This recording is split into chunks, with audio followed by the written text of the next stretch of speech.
जी। तो वो 16 महीने जो होता है वो उपांशु हो गया। बराबर। फिर उसके बाद जो 32 महीने होता है वो हृदय से होता है। जी। पश्यंती, जी।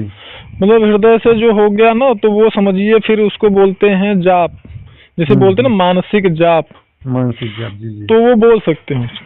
जी जी जी जी। तो 32 महीने हृदय से हो गया, फिर 64 महीने नाभि से होता है।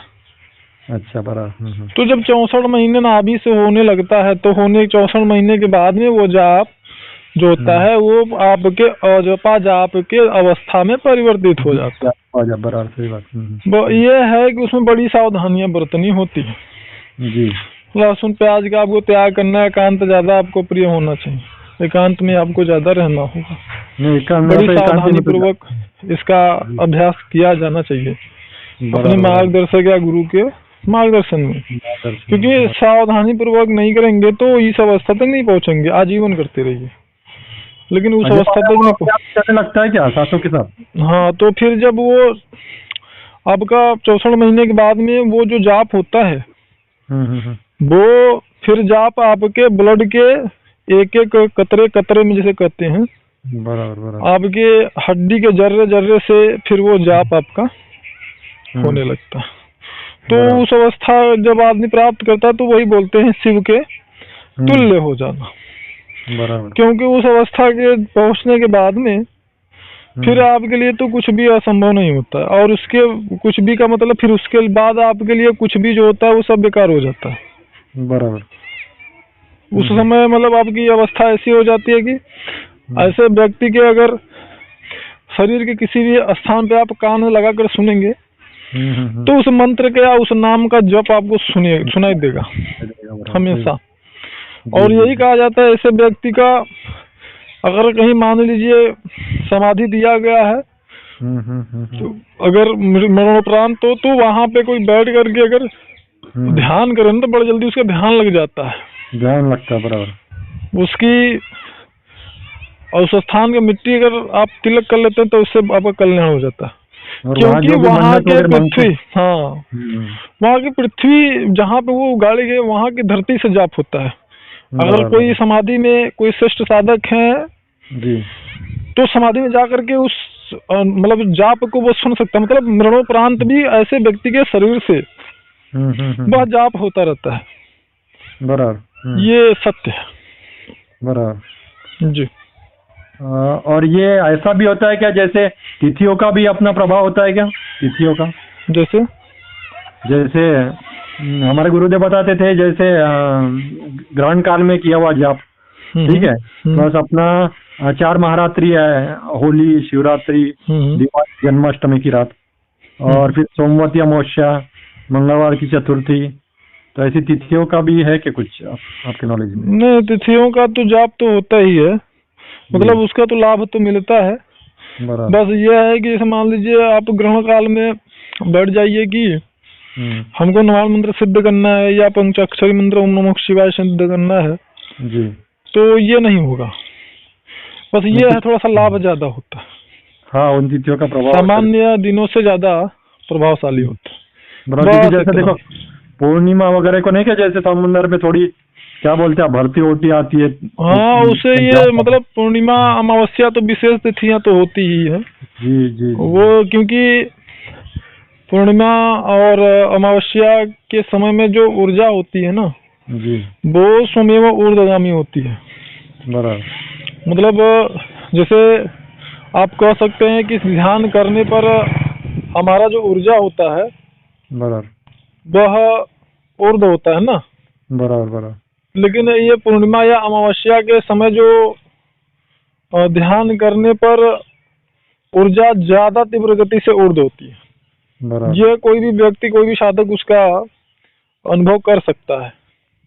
आपको पूर्णिमा और अमावस्या के दिन सामान्य दिनों की अपेक्षा अनुभव भी ज्यादा आते हैं और अनुभूति भी ज्यादा होती है।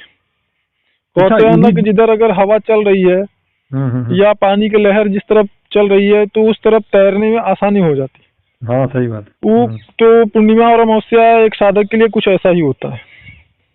और इन्हीं दिनों में जो जिन पर जो भूत प्रेत का असर होता है वो ज्यादा मतलब अजीब हरकतें करते हैं, बढ़ जाता है। उसमें जैसे आपको मान लीजिए बीमारी है, न कोई बीमारी, दवा भले आप कर रहे हैं ना, तो दवा उस दिन आपको वो बीमारी कुछ ज्यादा ही समस्या उत्पन्न करती है। जी जी जी। पूर्णिमा या अमावस्या के दिन जो अगर आप कोई व्यक्ति है जो नशा कर रहा है, तो ऐसा व्यक्ति पूर्णिमा के दिन या अमावस्या के दिन वो नशा उतना ही करेगा, लेकिन उस नशे का प्रभाव सामान्य दिनों से ज्यादा पड़ेगा उसके ऊपर। बराबर। तो ये सारी चीजें होती हैं। और इन दिनों में काम वासना भी ज्यादा ही प्रभाव डालती है। बिल्कुल बिल्कुल। काम वासना का ये अगर इन दिनों काम वासना में जैसे मान लीजिए आप ज्यादा विचारधीन रहते हैं, बराबर, तो फिर इन दिनों में आपको काम वासना ज्यादा परेशान करती है। बराबर जी जी जी जी। और जैसे मान लीजिए कहीं आपको दर्द हो रहा होता है, तो उस समय अमावस्या के दिन मान लीजिए या जैसे पूर्णिमा का दिन है, तो वो कुछ ज्यादा ही आप जो है कि उससे परेशान होंगे, पीड़ित होंगे। बराबर जी जी। किसी को चक्कर आता हो या मिर्गी जैसी समस्या हो, तो वो समस्या इन दिनों बढ़ने की समस्या, मतलब जो भी चीज होती है उसमें स्वाभाविक रूप से उत्तेजना बढ़ जाती, गति उसमें बढ़ जाती। बराबर जी। नहीं, अच्छी बात बताया आपने। अच्छा, और एक जानकारी मुझे चाहिए थी गुरुजी, जैसे अपन बोलते हैं अपन उर्वशी साधना करते, तो ये एक्चुअली अप्सरा है, मतलब क्या होती है? इनका भी अपने जैसा जन्म मृत्यु होता है, या इंसान में से कोई मरने के बाद अप्सरा बनता है, ऐसा कुछ है क्या? क्या है? देखिए क्या है ना कि हर व्यक्ति का मतलब अपने कर्मों के हिसाब, जैसे मतलब आप कह सकते हैं जैसे इंद्र जी है ना, इंद्र। हाँ, इंद्र। हाँ। तो इंद्र कोई शक्ति नहीं है, जिस प्रकार से अपने यहाँ प्रधानमंत्री होते हैं, मुख्यमंत्री होते हैं ना, उसी प्रकार से इंद्र एक पदवी है, जिसे जीवात्मा अपने कर्मों के अनुसार उस पदवी पे उतने समय के लिए आरूढ़ होता है जितना उसका पुण्य कर्म रहता है, जितने समय का, उतने समय तक इंद्र के पदवी पे वो आरूढ़ होता है, बैठता है, उसको प्रदान किया जाता है। यह सारी व्यवस्था धर्मराज के द्वारा संचालित होती है। तो ठीक इसी प्रकार से ये अप्सराओं का भी विधान होता है।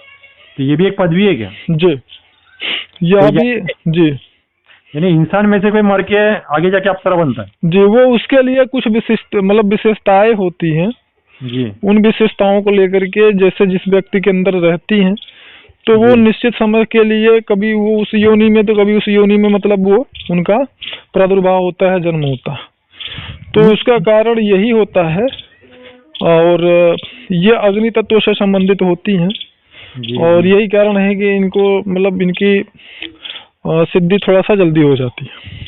अच्छा, तो फिर यानी फिर इनका भी एक कालांतर के बाद इनका भी मतलब क्या बोलते हैं, मृत्यु होता है कि मतलब? नहीं, मृत्यु नहीं होता, मृत्यु नहीं होता है।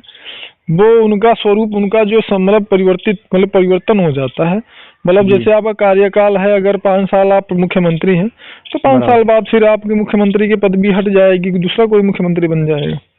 अच्छा, मतलब वो आपके पुण्य कर्मों पर निर्भर करता है, आपकी विशेषताओं पर निर्भर करता है। नहीं, तो फिर ये जैसे इंद्र पदवी समझो किसने पाली, तो उसके बाद फिर वो पदवी से समझो उतर गए, तो फिर वो स्वर्ग में ही रहेंगे क्या, कि फिर वो दूसरे लोक में जाते हैं? वो उनके कर्मों के अनुसार होता है।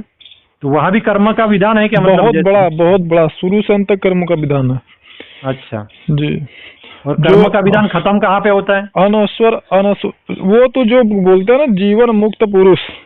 अच्छा, वो कर्मों के खत्म होने का विधान है, जहाँ पे बोलते हैं कि जीवन मृत्यु के चक्कर से छुटकारा प्राप्त हो जाना। वो तो जीते जी हो जाता है जी। तो वो जीवन और मृत्यु के चक्कर से छुटकारा पाने का मतलब ये सभी कर्माशय चित्त से आपके खत्म हो जाए, जितने संस्कार हैं सब खत्म हो जाए। जैसे बीज को जैसे बूंद दिए तो दोबारा उसका बीजारोपण नहीं होगा। हाँ, तो ये सारी चीजें होती है यहाँ पर जी। और तो ये जो मनुष्य जीवन मिलता है ना, मनुष्य जीवन, इसका प्रधान उद्देश्य यही होता है। जैसे आप मान लीजिए अगर किसी अच्छे लोग में, तप लोग में चले जाओ जी, या जिन लोग में, ठीक है, किसी भी लोग में चले जाओ, या किसी भी योनि में आपका जन्म हो जाए, वहां पर आप किसी भी प्रकार से कुछ भी कर लो, लेकिन कुछ भी करने के बाद भी आपको जीवन मृत्यु के चक्कर से छुटकारा नहीं मिल सकता।